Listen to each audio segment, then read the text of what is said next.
I'm Chloe Miller, 28 years old, and last month I watched my stepmother Brenda bar me from my own father's funeral. Dad was my best friend. After Mom died, Brenda made sure I couldn't say goodbye. When she blocked me from the will reading with that smug smirk saying, "This meeting is only for heirs named in the will," she had no idea what I was carrying in my bag. The lawyer opened my file and Brenda turned ghostly pale.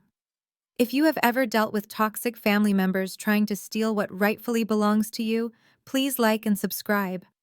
I would love to know where you are watching from in the comments below as I share how I fought for my father's true wishes. My father, David Miller, was my anchor in this world. After my mother died from breast cancer when I was 15, it was just Dad and me against the world.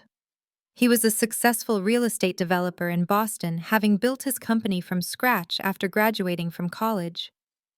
Dad worked hard, but he always made time for me. Every Sunday morning we had our special tradition.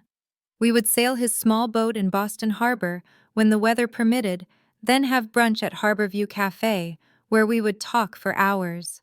He would listen to my teenage problems with the patience of a saint, offering wisdom that only seemed to grow more valuable as I got older. "Chloe," he would say, "always trust your gut. Your mother had the best instincts of anyone I ever knew, and you inherited that from her." When I was 19 and a sophomore in college, Dad met Brenda Reed at a charity fundraiser. She was attractive, charming, and seemed genuinely interested in him. I was happy for Dad. After 4 years of grieving Mom, he deserved some happiness. Brenda came with baggage, though. She had 2 children, Tyler, who was 17 at the time, and Jessica, who was 15. From our first meeting, something felt off. They smiled too broadly, laughed too loudly at Dad's jokes, and their eyes lingered a little too long on the expensive furnishings in our home. Still, I tried. I really did. I invited Jessica for coffee. I attempted to connect with Tyler about his college plans. Dad was falling hard for Brenda, and I wanted to support his happiness. "They just need time to warm up," Dad assured me when I mentioned the coldness I felt from them. "They lost their father too, you know." Well, not lost exactly. He abandoned them, which might be worse. The wedding happened quickly, just 6 months after they met. I stood beside Dad as his best woman, forcing a smile as Brenda recited vows about honesty and devotion that somehow rang hollow to my ears. Changes happened immediately after they moved into our family home. Photos of my mother that had always held places of honor began disappearing, replaced by portraits of Brenda and her children. Family heirlooms were rearranged or stored away to make room for Brenda's modern tastes. The Sunday brunches dwindled. First, Brenda would create convenient conflicts. "Oh, David, did you forget we have the Hendersons coming over today? Or Tyler has a game and we should all support him as a family." When we did manage our father-daughter time, Brenda would call repeatedly with manufactured emergencies. Once she called 8 times because she couldn't find the spare key to the vacation house, only for Dad to return home and find it exactly where it always was. Meanwhile, Tyler and Jessica treated my father's home and money as their birthright. Tyler wrecked 2 cars in his first year of having a license, and Dad replaced them without complaint. Jessica maxed out credit cards shopping, and Dad quietly paid the bills. I chose a different path. Though Dad offered to pay for my education and living expenses, I insisted on working through college. I took out modest student loans and worked part-time jobs, not because I didn't appreciate Dad's generosity, but because I valued independence. "You're so stubborn, just like your mother," Dad would say with a proud smile. She never wanted handouts either. After graduating with my marketing degree, I took a job with a tech company in Seattle. The distance hurt, but we maintained our close relationship with daily phone calls and monthly visits. During those visits, I noticed subtle changes in Dad. He seemed tired, less vibrant. When I expressed concern, Brenda would interject, "He's fine, Chloe, stop being so dramatic. He's just his age slowed down a bit." Over the past year, Dad's health declined more rapidly. He developed heart problems and his once robust frame became thinner. During my visits, I noticed his medications seemed to change frequently, and he often appeared disoriented. During my last visit 3 months ago, Dad asked Brenda to give us some privacy. When she reluctantly left the room, he gripped my hand with surprising strength. "Chloe, I need to tell you something important," he whispered, his eyes darting toward the door. "I've been making changes, setting things right. If anything happens to me, talk to Sarah at the office. She has something for you."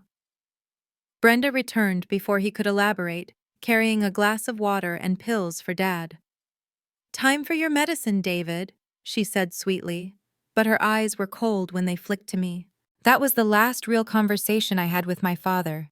I called daily as always, but increasingly Brenda would answer and claim he was resting or unable to come to the phone. When I did speak with him, he sounded foggy, his words slurring. I planned to fly back to Boston the following month to check on him in person, but I never got the chance. The call came on a Tuesday night. I was working late finalizing a marketing campaign when my phone lit up with Tyler's number. This was unusual. My stepbrother rarely contacted me directly. "Your dad's in the hospital," he said without preamble. "Mom told me to call you." My heart dropped. "What happened? Is he okay?" "I don't know the details. Mom just said to tell you he's at Boston General." He hung up before I could ask anything else. I booked the first flight to Boston, a red-eye leaving in 3 hours. I packed haphazardly, my mind racing with worst-case scenarios. The 5-hour flight felt like days, my anxiety mounting with each passing minute. When I finally reached Boston General at 7 a.m., I rushed to the information desk. "David Miller," I said breathlessly. "He was admitted yesterday. I'm his daughter." The receptionist directed me to the cardiac care unit on the 4th floor. As the elevator doors opened, I spotted Brenda and her children in the waiting area. Brenda was dressed immaculately as always, not a hair out of place despite the supposed emergency. "Brenda, how is he?" "What happened?" I asked, approaching them. She stood positioning herself between me and the hallway leading to the patient rooms. "Chloe, you didn't need to come all this way." "Of course I did. He's my father. I need to see him." Brenda's expression hardened. "The doctors are allowing only immediate family at this time. David needs rest, not emotional scenes." I felt like I had been slapped. "I am his immediate family. I am his daughter." "The doctors were very specific," she insisted, her voice dripping with false sympathy. "Family only right now. We'll call you if there are any changes." Jessica smirked behind her mother, while Tyler at least had the decency to look uncomfortable. I approached the nurse's station, explaining that I was David Miller's daughter and needed to see him. The charge nurse looked confused. "The patient's wife indicated his only children were already here," she said, glancing toward Brenda. "That's his wife, but I'm his daughter from his first marriage." I explained, frustration building. "Please, I just need to see my dad." The nurse looked torn, caught in a family dispute she wanted no part of. "Let me speak with Mrs. Miller and the doctor," she finally said. I waited for hours. Brenda and her children were allowed in and out of Dad's room while I remained in the waiting area. Eventually, a doctor approached me. "Miss Miller, I understand there's some confusion about visitation." I explained the situation and he nodded sympathetically. "Your father is heavily sedated right now. His condition is serious but stable. We're monitoring his cardiac function. I'll allow you a brief visit, but he likely won't be conscious." Relief washed over me, but it was short-lived. As the doctor led me toward Dad's room, Brenda emerged and pulled him aside for a hushed conversation. When he returned, his demeanor had changed. "I apologize, but Mrs. Miller has informed me that your father explicitly stated he did not want visits from anyone outside his household during this hospitalization. As his medical proxy, we must respect her decisions regarding visitors." I couldn't believe what I was hearing. "That's not true, my father would never say that. Please, just 5 minutes." The doctor apologized again, but remained firm. Hospital security was called when I refused to leave the floor. Humiliated and desperate, I was escorted to the lobby. Over the next 3 days, I tried everything. I came during different shifts, hoping to find more sympathetic staff. I waited in the parking garage to catch doctors leaving. I called the hospital administration. Nothing worked. Brenda had locked down access completely. On the 4th day, a nurse named Jennifer approached me in the hospital cafeteria. "You're David Miller's daughter, right?" she asked quietly, sitting across from me. Yes. Have you been caring for him? How is he doing? She glanced around before speaking. I shouldn't be talking to you, but something doesn't feel right about the situation. Your father has been asking for you. My heart leaped. He's conscious, Brenda told everyone he was in a coma. Jennifer shook her head. He has periods of consciousness. He's weak but lucid at times. He specifically asked about his daughter Chloe yesterday. Tears filled my eyes. Can you help me see him? I'll try. I'm working tomorrow night. Come at 11 p.m. when visitation hours are over and the floor is quieter. I can't promise anything, but I'll try to get you in briefly. That night I barely slept, clinging to the hope that I would finally see Dad. But at 6:00 a.m., my phone rang. It was a number I didn't recognize. Miss Miller, this is Dr. Evans from Boston General. I'm very sorry to inform you that your father passed away about an hour ago. The world stopped. What? No, that can't be right. He was stable. The nurse said he suffered a massive cardiac arrest in the early hours. We attempted resuscitation, but we were unsuccessful. I'm truly sorry for your loss. I never got to say goodbye. I never got to tell him I loved him one last time, and Brenda had ensured it would be that way. The funeral arrangements were completely controlled by Brenda. The service was scheduled at an upscale funeral home rather than the small chapel where my mother's service had been held, where Dad had always said he wanted his own funeral. When I arrived at the service, an usher directed me to a seat in the back, far from the family section, where Brenda, Tyler, and Jessica sat in the front row. I watched as person after person approached them with condolences, many glancing back at me with confusion. Some of Dad's oldest friends made a point of coming to sit with me or squeeze my shoulder in silent support. During the eulogy, Brenda painted herself as the devoted wife who had nursed my father through his illness. She spoke of their blended family while never once acknowledging me by name. When it came time to view the body, Brenda's brother physically stepped in front of me. Family first, he said coldly. By the time I was allowed to approach, they were closing the casket. My last glimpse of my father was partial and rushed. At the reception afterward, I overheard Brenda speaking with a man I recognized as her lawyer, Mark Harrison. We'll proceed with the reading on Tuesday, he said. I have all the paperwork in order. Good, Brenda replied. David was very specific about his wishes. Everything is settled exactly as it should be. The smug satisfaction in her voice made my stomach turn. I left the reception early, driving through tears back to my hotel. I had never felt so alone, so defeated. Dad was gone, and Brenda had won. She had successfully cut me out of his final days and was clearly confident about what would happen next. That night I sobbed until no more tears would come. I had lost not only my father, but also my last connection to the family I had once known. Little did I know Dad had anticipated Brenda's behavior and had set in motion a plan that would change everything. 3 days after the funeral, I was still staying at the Hampton Inn near my childhood home, unable to bring myself to return to Seattle. I had taken bereavement leave from work, but had no real plan beyond that. The hollowness inside me made it difficult to think beyond each painful hour. A knock on my hotel room door startled me. I wasn't expecting anyone, and Brenda's allies had made it clear I wasn't welcome to linger in Boston. When I opened the door, I found Sarah Davis, my father's executive assistant of 15 years, standing there looking nervous. Sarah, what are you doing here? She glanced down the hallway before answering. May I come in, Chloe? I shouldn't be seen here. I stepped aside to let her enter, confusion temporarily displacing my grief. Sarah had always been kind to me, but we weren't particularly close. Once inside, she removed a package from her large purse. It was a manila envelope sealed with red wax bearing the imprint of my father's signet ring, the one that had belonged to his grandfather. Your father gave me this 6 months ago, Sarah explained, handing me the package. He made me promise to deliver it to you personally if anything happened to him. He was very specific that it should not be sent by mail or messenger, and that no one else should know about it. My hands trembled as I took the envelope. Did he say what it was? Sarah shook her head. Only that it was important and that you would understand what to do. She checked her watch. I should go. Brenda has been at the office daily since your father died, going through his files.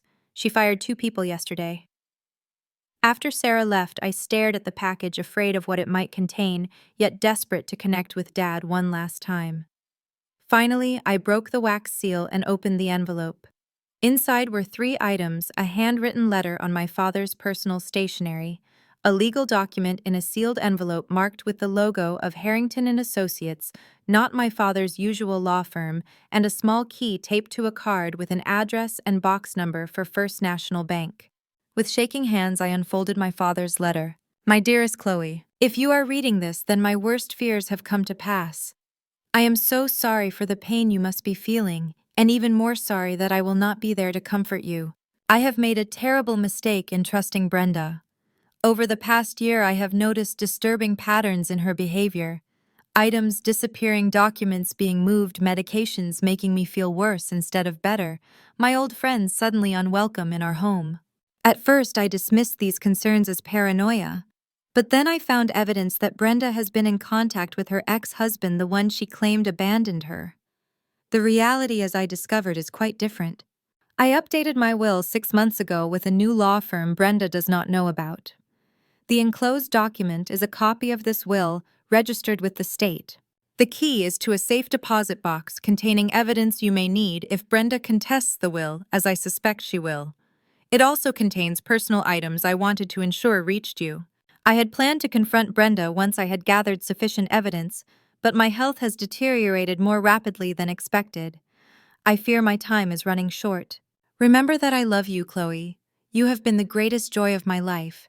Your mother would be so proud of the woman you have become. All my love, Dad. Tears streamed down my face as I read his words, a mixture of grief and vindication washing over me. Dad had known. He had seen through Brenda's facade and had taken steps to protect me and his legacy. The sealed legal document was indeed a will dated just 6 months earlier and notarized by witnesses I didn't recognize. I didn't open it, maintaining its official seal intact. The next morning, I went to First National Bank. After verifying my identity and the key, the bank manager escorted me to the vault and left me alone with the safe deposit box. The box contained several items. First was another letter from Dad explaining each piece of evidence. Then there were photographs taken by a private investigator showing Brenda meeting with a man Dad identified as her supposedly estranged ex-husband. There were also photos of the same man visiting my father's house when Dad was away on business trips. More disturbing were the financial records showing unusual transfers from my father's personal accounts to offshore accounts linked to Brenda's brother. There were also copies of my father's medical records with notes in his handwriting questioning changes to his prescriptions that coincided with Brenda's trips to the pharmacy. A thumb drive contained audio recordings from my father's home office, capturing conversations between Brenda and her children, discussing how they would spend their inheritance once the old man is gone. In one particularly chilling recording, Brenda instructed Tyler to ensure Dad took all his medication while she was away for the weekend. "Make sure he takes the blue pills first," she had said. "They make him sleepy, so he won't fuss about the others." The final document was a handwritten timeline my father had created, tracking his health decline against Brenda's actions. He noted increasing fatigue and confusion after Brenda insisted on preparing his meals and managing his medication. As I reviewed everything, a horrifying picture emerged. My father had not just been taken advantage of financially, he had been systematically isolated and possibly medically abused.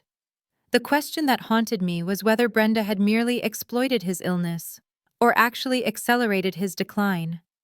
With trembling hands, I repacked the evidence into my bag. Dad had provided me with everything I needed to challenge Brenda.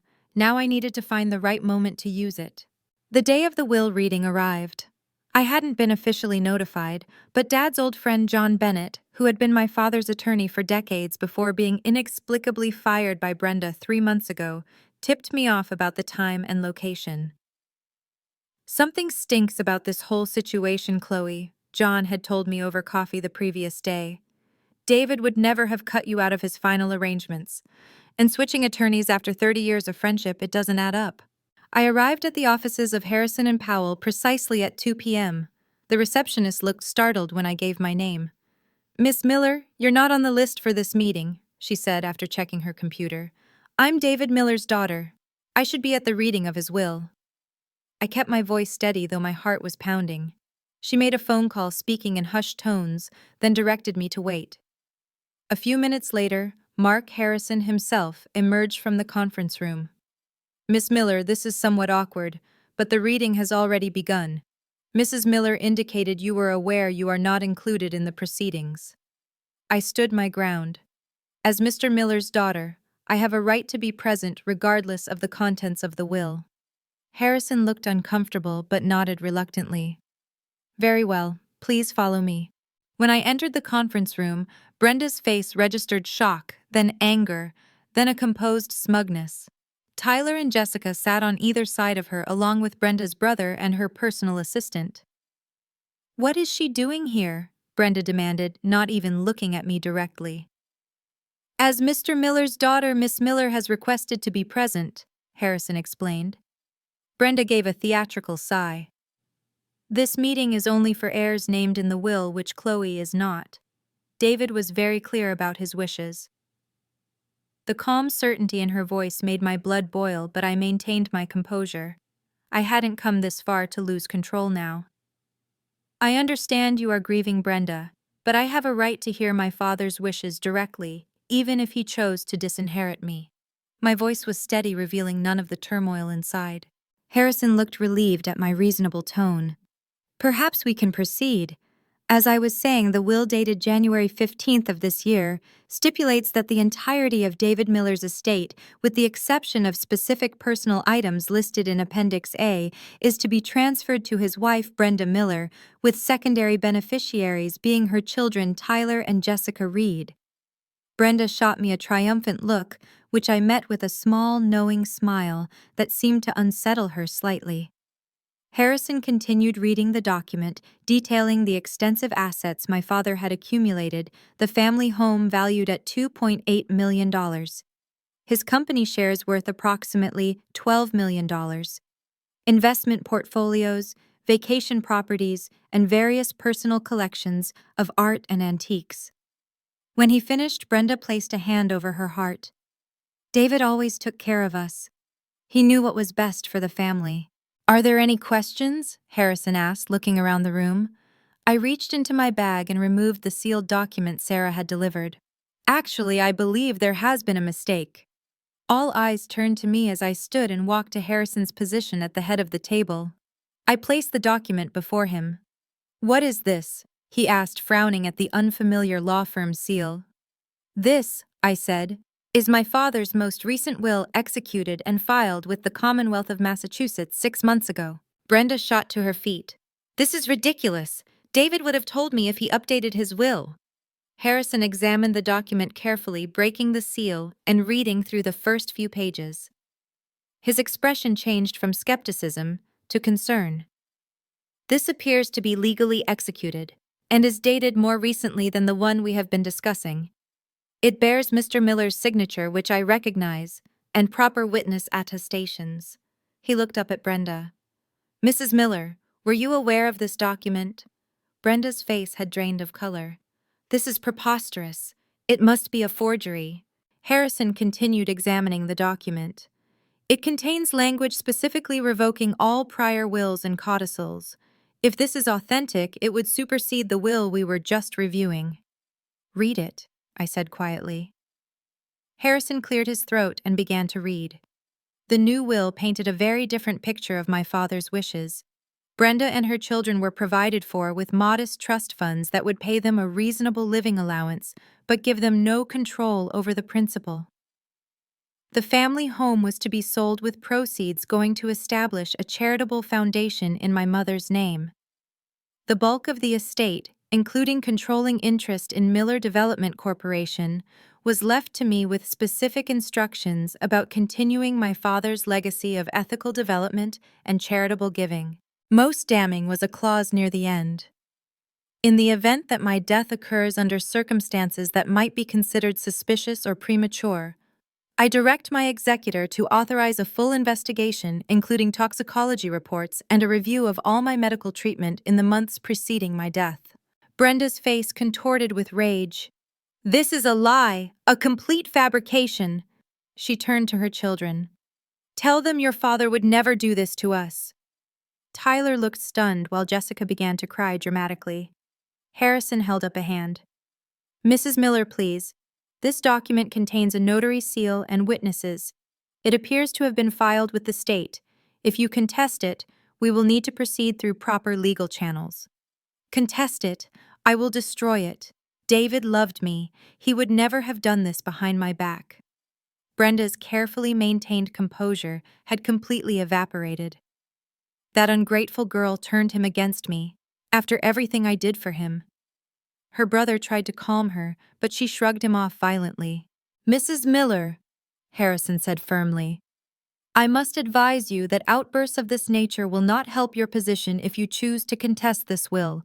The language here is quite clear, and there are additional sealed instructions regarding potential investigations into Mr. Miller's death. At the mention of investigations, Brenda went still. Her eyes darted to the door as if calculating an escape route. I remained calm, watching the scene unfold exactly as Dad had predicted. Brenda, I think we both know Dad saw through you at the end. This is his final message to you. You know nothing, she hissed. Your father was a confused old man. He didn't know what he was signing. Harrison, now visibly uncomfortable with the direction of the conversation, interjected. I believe we should adjourn this meeting until we can verify the authenticity of this new document. Though I must note that it appears to be in order and the firm listed is reputable. Verify it. There's nothing to verify. I am his wife. Brenda gathered her belongings frantically. This meeting is over. My attorney will be in touch. She stormed toward the door, pausing only to spit final words at me. This is not over, Chloe. Her children followed her out, Tyler looking back at me with an unreadable expression. The room fell silent after their departure. Harrison sighed heavily. Miss Miller, I apologize for the confusion. I had no knowledge of this updated will. I understand, I said. My father anticipated Brenda's actions. That is why he took precautions. As I gathered my own belongings, I felt a strange sense of calm. Dad had reached out from beyond the grave to protect me and expose Brenda's true nature.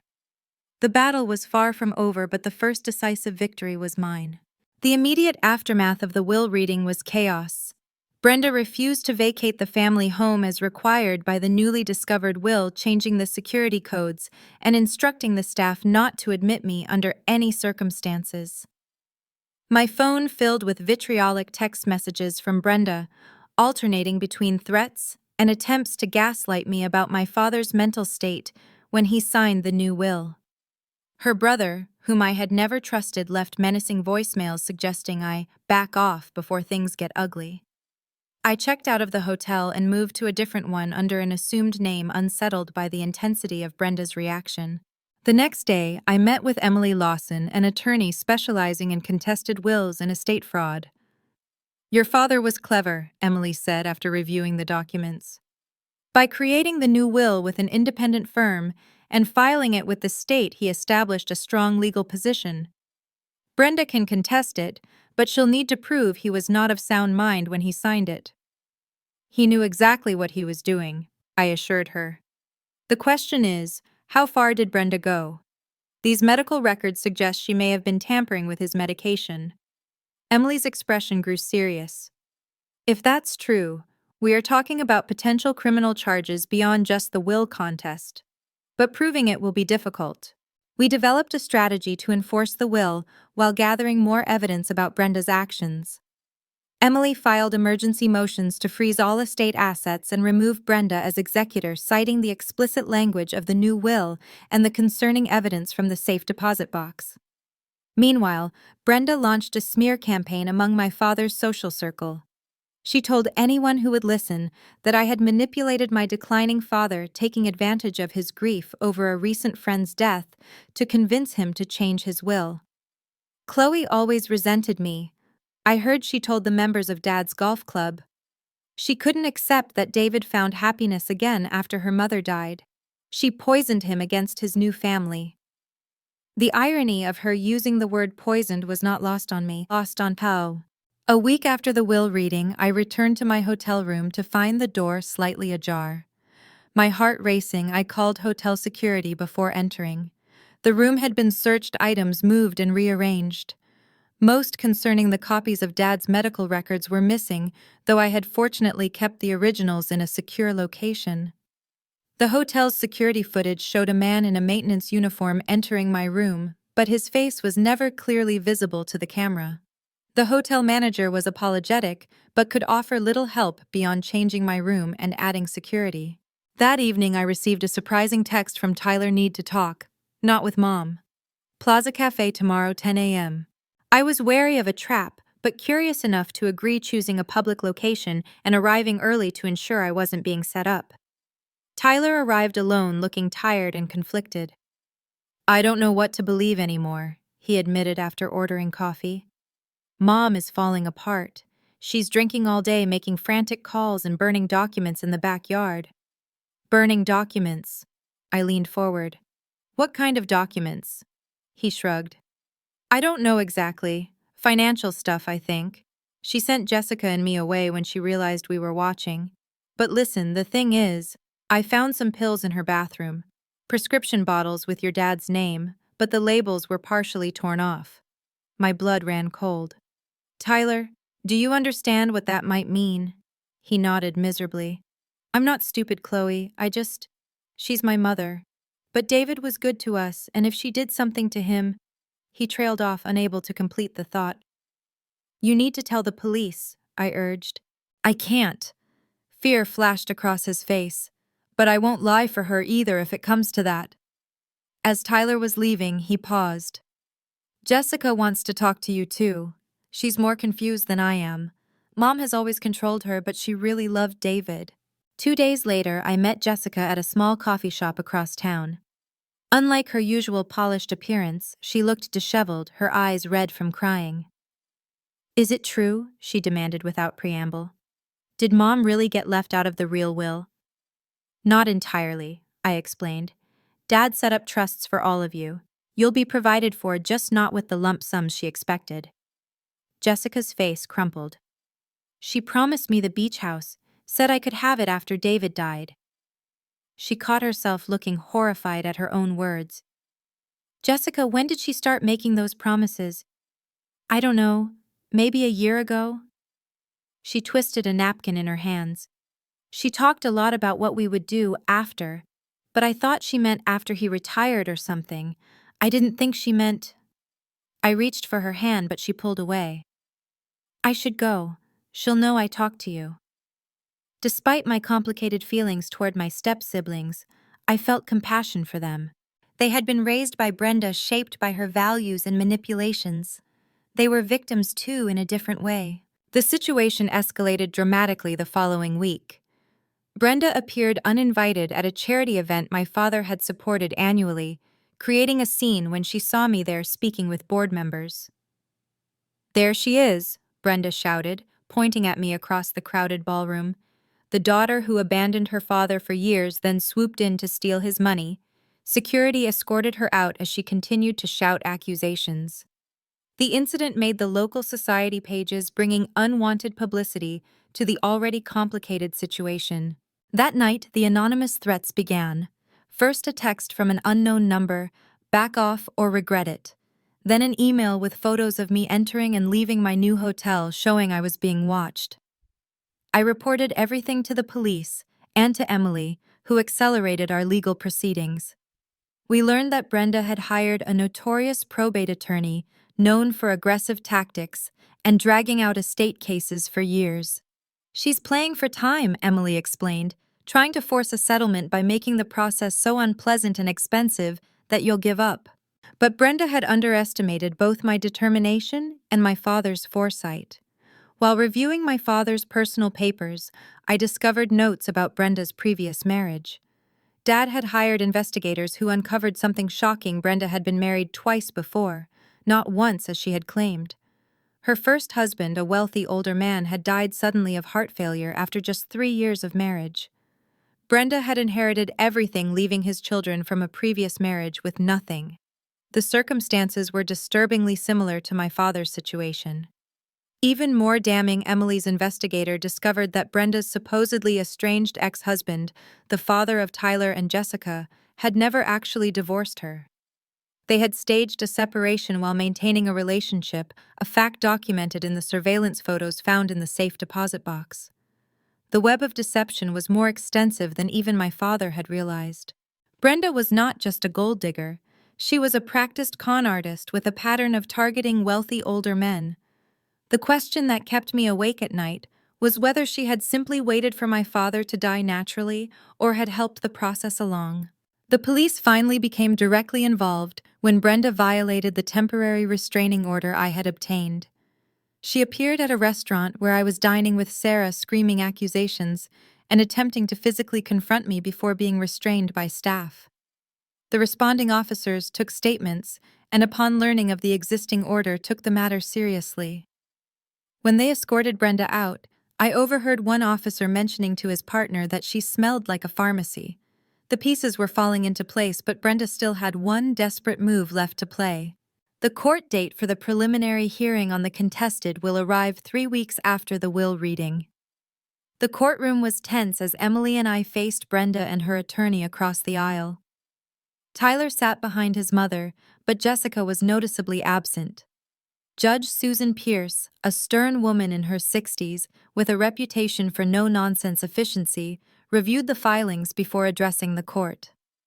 Before we proceed, I want to be clear that I have zero tolerance for the kind of behavior described in these reports, she said, looking directly at Brenda. Harassment, intimidation, and violation of court orders will not help your case, Mrs. Miller. Brenda's attorney, Martin Drake, rose smoothly. Your Honor, my client denies any harassment. These are simply family disagreements blown out of proportion during a time of grief. Judge Pierce was unmoved. Save it for your arguments, counselor. Let's address the competing wills. The proceedings began with Drake presenting their case that the January will was valid, and the later will was either a forgery or signed under undue influence. His arguments were polished, but light on evidence. When it was Emily's turn, she methodically demolished their position. She presented affidavits from the witnesses to the newer will confirmation from the notary and the state filing records. Most damaging was the testimony of John Bennett, my father's longtime attorney. David called me approximately 7 months ago, John testified. He expressed concerns about his wife's behavior and asked for recommendations for an independent attorney as he wished to update his will without Mrs. Miller's knowledge. He was of completely sound mind and explained his reasoning clearly. Brenda glared at John, who had once been a dinner guest in their home. He met her gaze steadily before continuing. David told me he had discovered financial improprieties and was concerned about his medical care. He believed Brenda was deliberately isolating him from his daughter and friends. Drake objected, claiming this was hearsay, but the judge allowed the testimony as evidence of my father's state of mind when changing his will.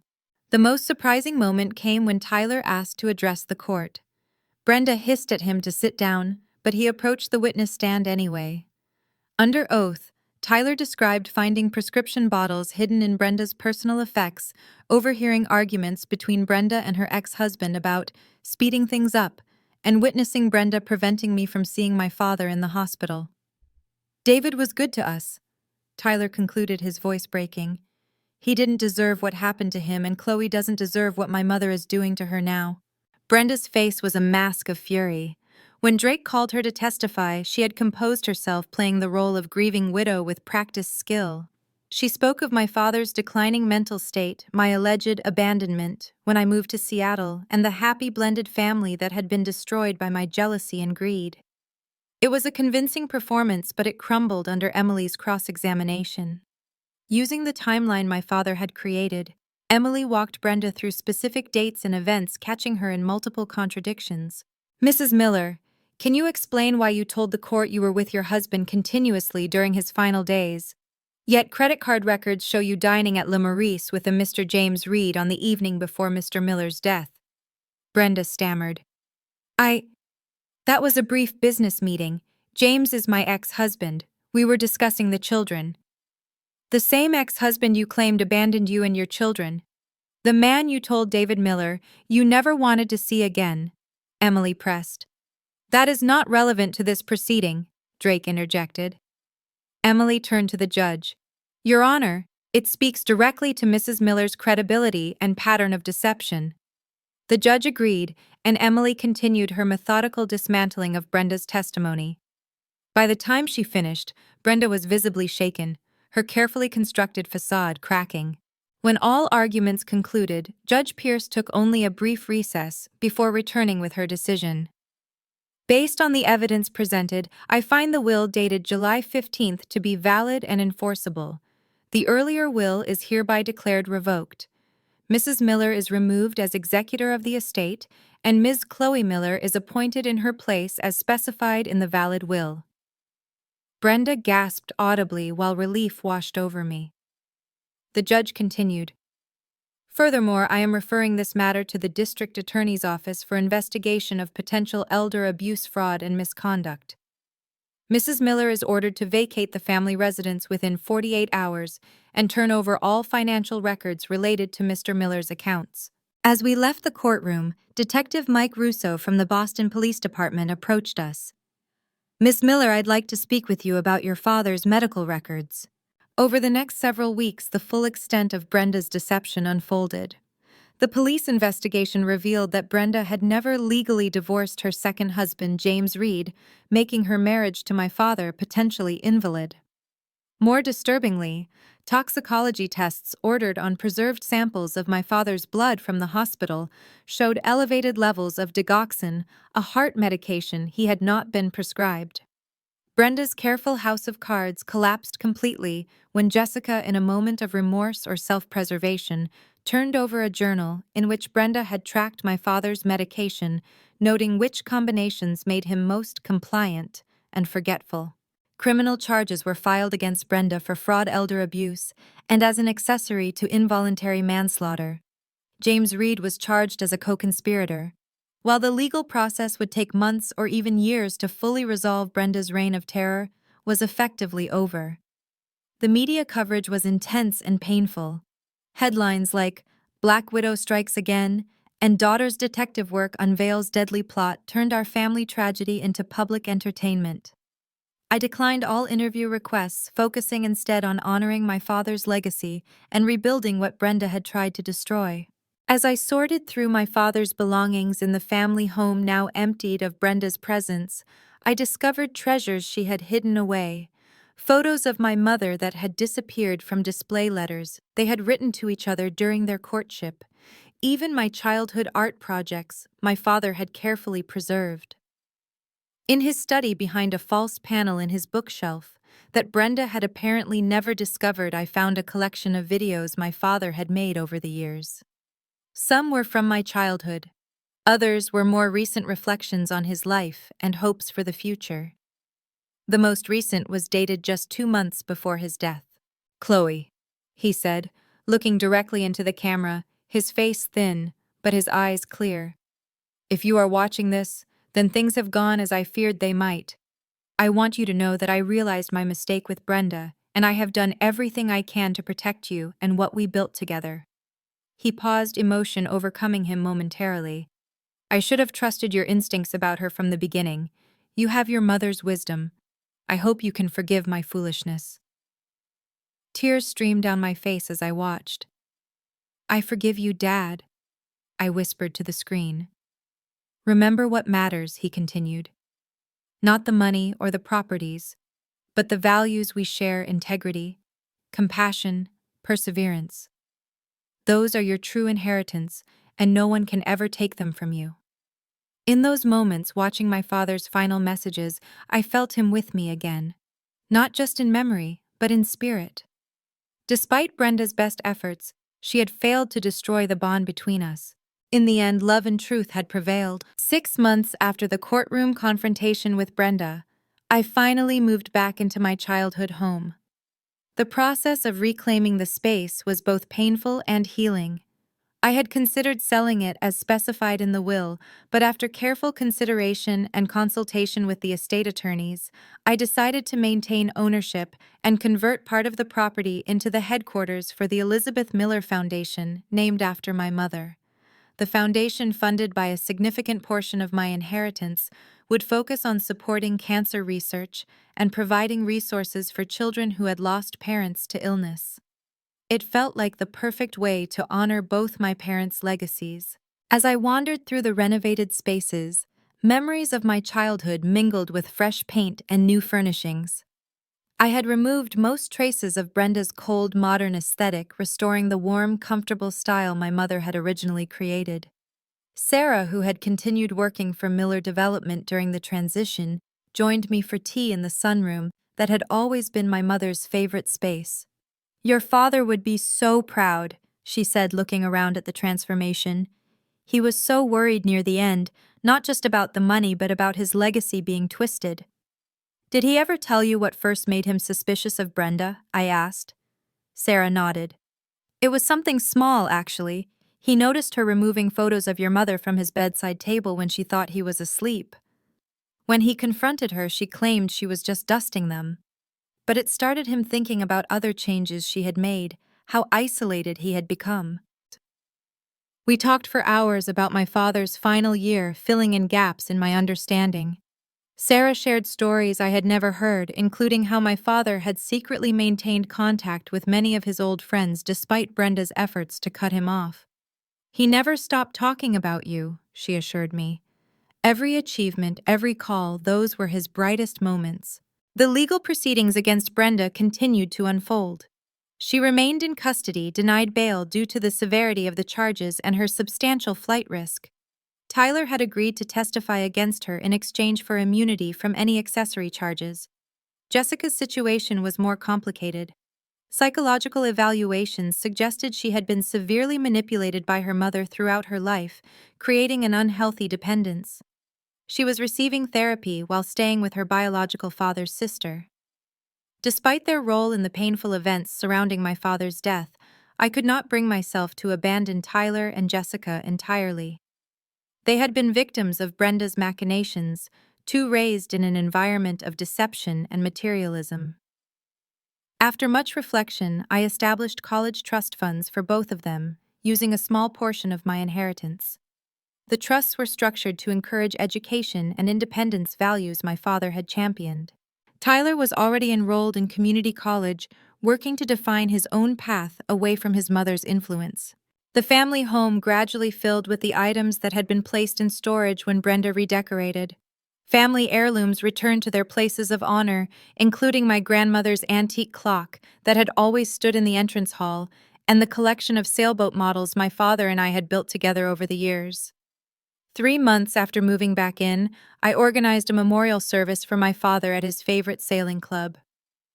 Unlike the formal, impersonal funeral Brenda had arranged, this gathering was intimate and authentic.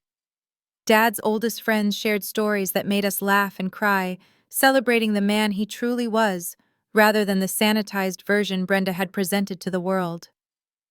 David always said that a person's true wealth was measured by the lives they touched, not the assets they accumulated, John said, raising a glass in tribute. By that measure, he was the richest man I ever knew. As I listened to the stories, I realized how much of my father's life I still had to discover. Each person who spoke revealed facets of him I had never seen, expanding my understanding of the complex, generous man who had raised me. The healing process was neither quick nor linear. Some days grief would overwhelm me without warning. Other days anger would flare when I thought about the precious final moments with my father that Brenda had stolen from me. The knowledge that she had deliberately hastened his death for financial gain was a wound that might never fully heal. Yet amid the pain, I found unexpected gifts. The adversity had revealed my own strength and resilience. I had discovered allies in unlikely places and learned to trust my instincts, just as my father had advised years ago.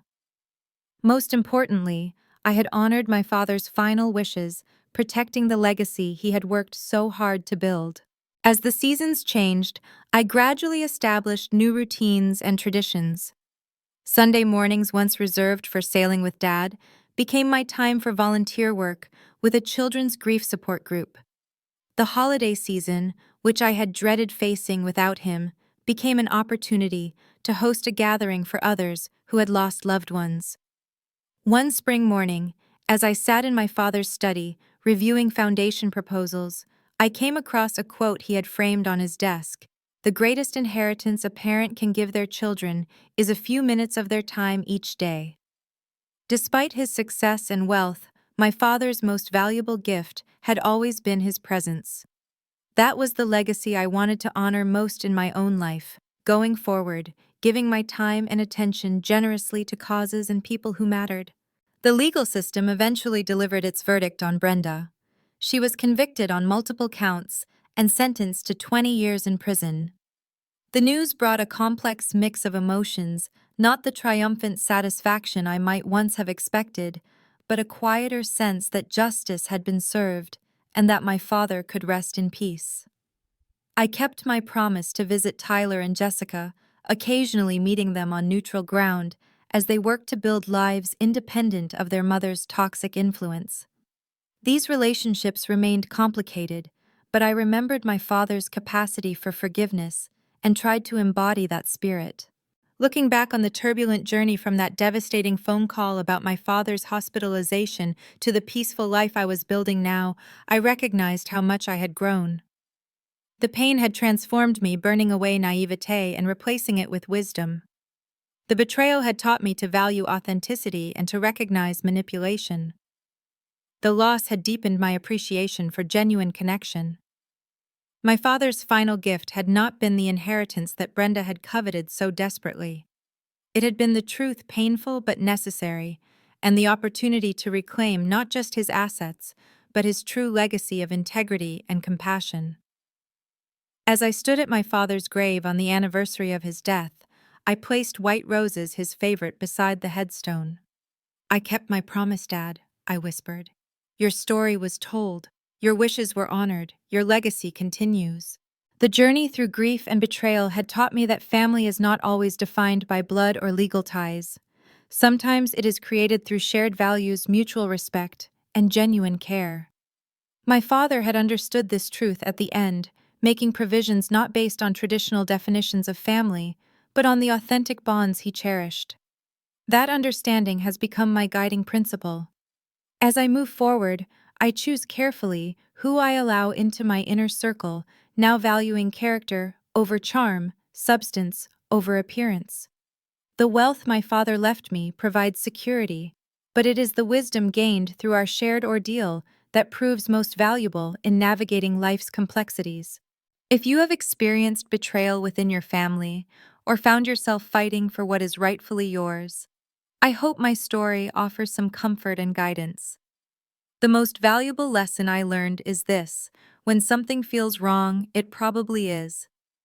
Trust your instincts, document everything, and never underestimate the power of truth to eventually prevail. Family conflicts around inheritance can reveal people's true characters, often in shocking ways. Have you experienced something similar, or do you know someone who has? Share your thoughts in the comments below. And if this story helped you in any way, please like, subscribe, and share it with others who might be facing similar challenges. Thank you for listening to my journey from betrayal to healing. Remember, sometimes the greatest strength comes from surviving our deepest wounds.